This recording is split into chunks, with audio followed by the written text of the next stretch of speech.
Selalu terpikirkan seks, mungkin ini obsesif kompulsif disorder seksual, bukan kamu. Kita semua punya teman yang menganggap kebiasaan kecil sebagai gangguan mental serius. Namun, gangguan obsesif kompulsif bukanlah hal sepele. Faktanya, ini sangat melemahkan bagi siapapun yang mencoba menjalani hidup normal. Obsesif kompulsif disorder muncul karena rasa takut. Misalnya menyalakan mematikan lampu berulang, menata makanan rapi, atau mengurutkan kontak sesuai yang sering buang air besar. Kamu tahu, hal-hal obsesif kompulsif disorder yang biasa, tapi kebanyakan orang salah paham tentang apa yang sebenarnya terjadi di balik itu semua. Obsesi, kecemasan, dorongan, kelegaan, dan terus berulang. Itulah siklusnya, dan bisa terjadi pada apa saja, kebersihan, keamanan, keteraturan. Bagi beberapa orang, obsesi pada keteraturan awalnya terkendali, lalu berubah menjadi kebutuhan untuk merasa lengkap. Kalau semuanya tidak sejajar sempurna, rasanya sesuatu yang buruk akan terjadi atau kehilangan kendali. Tapi obsesif kompulsif disorder seksual bahkan lebih parah. Obsesif kompulsif disorder seksual bukan hanya soal saklar lampu, kuman, atau simetri, tapi menempel pada pikiran sendiri yang tak bisa dihindari.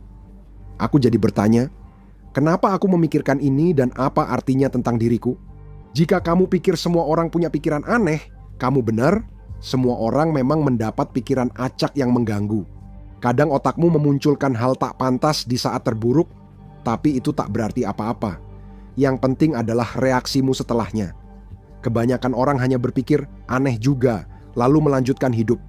Seseorang dengan obsesif kompulsif disorder seksual tidak bisa begitu saja melepaskan pikiran itu menempel padamu, kamu merasa perlu menganalisisnya untuk memahaminya, mengakui bahwa pikiran itu ada, karena obsesif kompulsif disorder seksual tidak hanya sekadar melemparkan pikiran ke dalam kepalamu. Itu diikuti ancaman emosional, bukan nyata, yang membuat perut mual dan otak terasa dingin.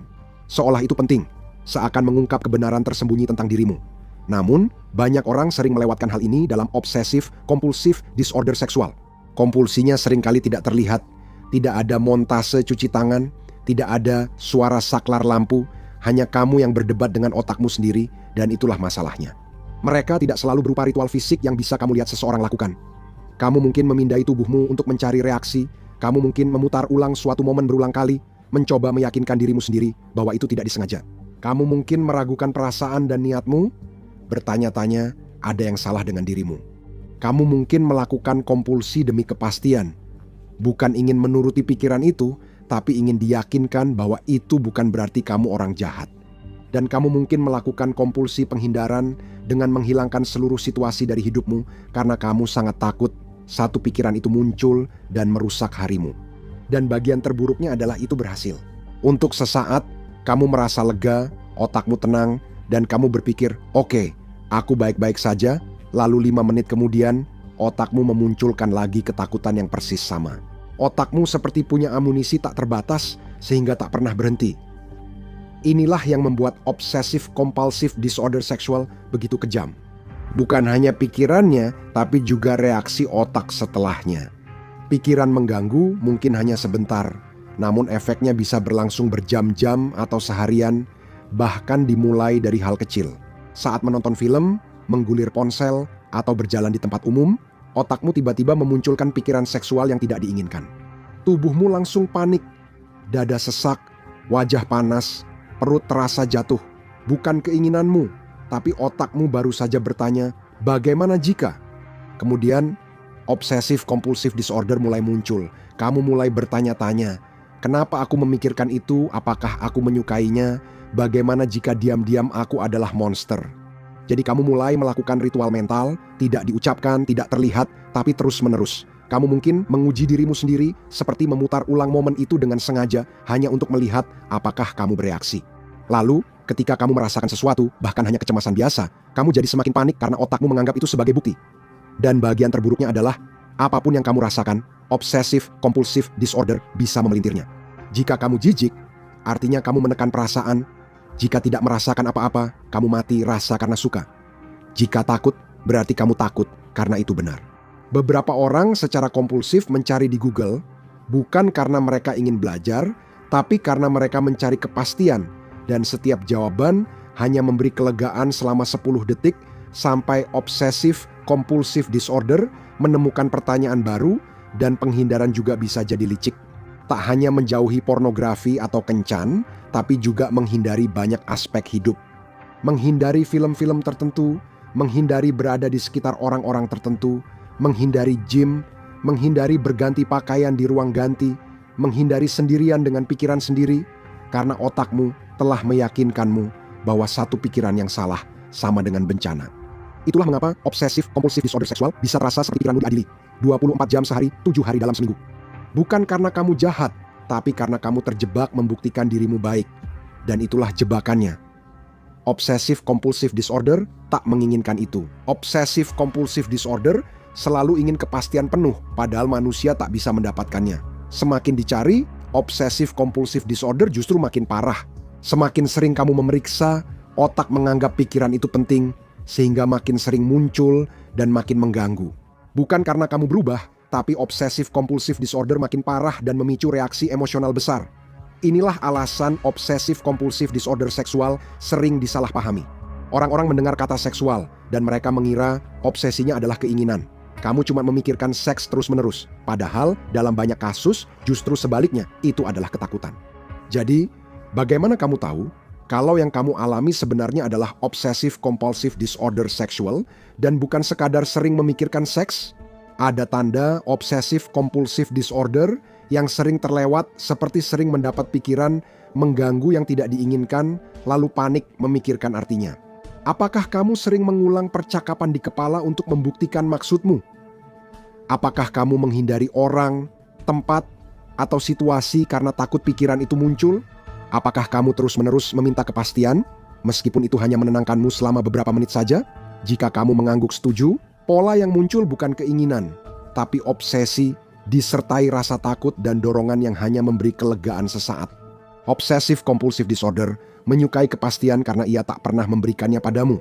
Obsesif kompulsif disorder seksual tidak sama dengan memiliki gairah seks yang tinggi yang terasa seperti menginginkan obsesif kompulsif disorder seksual. Obsesif kompulsif disorder seksual membuatmu bertanya-tanya, kenapa kamu memikirkannya? Gairah seks yang tinggi itu mengganggu? Obsesif kompulsif disorder seksual itu menakutkan. Obsesif kompulsif disorder seksual erat kaitannya dengan pikiran dan gambaran yang dianggap tidak pantas, memalukan, atau terlarang. Karena terkait seks, banyak orang mengira ini soal keinginan. Padahal seringkali justru soal ketakutan, takut pikiran, itu berarti buruk tentang dirimu. Bagi banyak penderita obsesif kompulsif disorder seksual, ini bukan hal yang menggairahkan, tapi pelanggaran yang tak diinginkan. Obsesif kompulsif disorder seksual dikenal sebagai obsesif kompulsif disorder obsesional murni karena umumnya tidak disertai ritual khusus sebagai responsnya. Untuk meredakan tekanan, penderita obsesif kompulsif disorder seksual mencari kepastian dari luar yang merupakan kompulsinya dan sering diabaikan orang. Karena tidak tampak seperti menyalakan saklar, orang-orang tidak mengenali ini sebagai obsesif kompulsif disorder, padahal tujuannya sama, mengurangi kecemasan dan merasa aman. Dan itulah mengapa hal ini sangat sering disalahpahami. Orang-orang mengira sebuah pikiran berarti keinginan, niat, atau tindakan, padahal pada obsesif kompulsif disorder seksual, pikiran itu bukanlah fantasi, melainkan ancaman. Pikiran muncul tanpa kamu sadari dan otak menganggapnya bukti bahaya. Obsesif kompulsif disorder seksual sangat beragam, tapi umumnya terkait hal tabu, skenario mengejutkan atau terlarang. Pikiran seksual mengganggu, tidak diinginkan, bersifat kekerasan, agresif, religius, atau menghujat yang memicu panik, jijik, rasa bersalah, atau ketakutan. Pikiran mengganggu yang bertentangan dengan identitas atau orientasi Anda, menimbulkan malu, bingung, dan takut bertindak tidak pantas di depan umum meski Anda tak akan melakukannya. Obsesif kompulsif disorder seksual bukan keinginan tersembunyi, melainkan pikiran panik terhadap hal yang dibenci dan mencari kepastian yang tak bisa Anda berikan. Kabar baiknya, Anda tidak sendiri dalam menghadapi obsesif kompulsif disorder seksual. Sekitar 1/4 penderita obsesif kompulsif disorder menghadapi jenis obsesif kompulsif disorder ini, dan banyak orang belum terdiagnosis. Mungkin karena dulu kita mengusir setan dari orang obsesif kompulsif disorder, atau karena budaya palsu yang sok kuat lebih memilih menahan perasaan daripada bicara ke profesional. Jika kamu punya pikiran mengganggu yang membuat takut atau bertentangan dengan nilai-nilai, jangan malu. Segera cari tenaga medis yang berkualifikasi untuk bantuan. Tidak perlu merasa malu karena masalah bisa memburuk tanpa bantuan. Setelah otak menganggap pikiran seksual sebagai bahaya, otak akan terus mencari-cari ancaman. Ketika pikiran muncul, kamu panik lalu mencoba menetralkan dan merasa lega, tapi otakmu justru menganggap pikiran itu penting, dan kamu jadi terjebak tanpa kepastian. Banyak yang tak sadar obsesif kompulsif disorder seksual karena gejalanya tak tampak. Tak ada cuci tangan berlebihan atau membolak-balik saklar, hanya terjebak dalam pikiran sendiri, selalu memeriksa niat, reaksi, dan moral, berusaha mendapat kepastian penuh yang sebenarnya mustahil. Bahkan jika didapat, kepastian itu akan hilang juga. Obsessive compulsive disorder akan kembali dengan pertanyaan yang sama, hanya saja dengan kata-kata yang berbeda. Dan ini bagian pentingnya, kondisi ini bisa diobati. Pengobatan obsessive compulsive disorder yang efektif adalah ERP, yaitu paparan dan pencegahan respons. Paparan di sini bukan berarti memperlihatkan di depan umum. Artinya, biarkan pikiran mengganggu tanpa kompulsi, tanpa menenangkan diri, berpikir berlebihan, mengecek, atau menghindar. Kompulsi hanya memberi rasa lega sementara. Rasa lega membuat otak terus menyalakan alarm. ERP melatih otakmu. Pikiran bukan keadaan darurat. Beberapa orang juga mendapatkan manfaat dari obat-obatan seperti selective serotonin reuptake inhibitors atau selective serotonin reuptake inhibitors yang dapat menurunkan intensitas pikiran obsesif dan kecemasan sementara terapi melakukan pekerjaan utamanya. Dan tujuannya di sini bukanlah untuk tidak pernah lagi memiliki pikiran aneh, tujuannya adalah berhenti memperlakukan pikiran aneh seperti pengakuan. Itu hanya suara bising yang bisa ditenangkan dengan bantuan. Sekarang, lihat apa yang terjadi pada tubuhmu jika tidak pernah berhubungan seks atau klik video ini.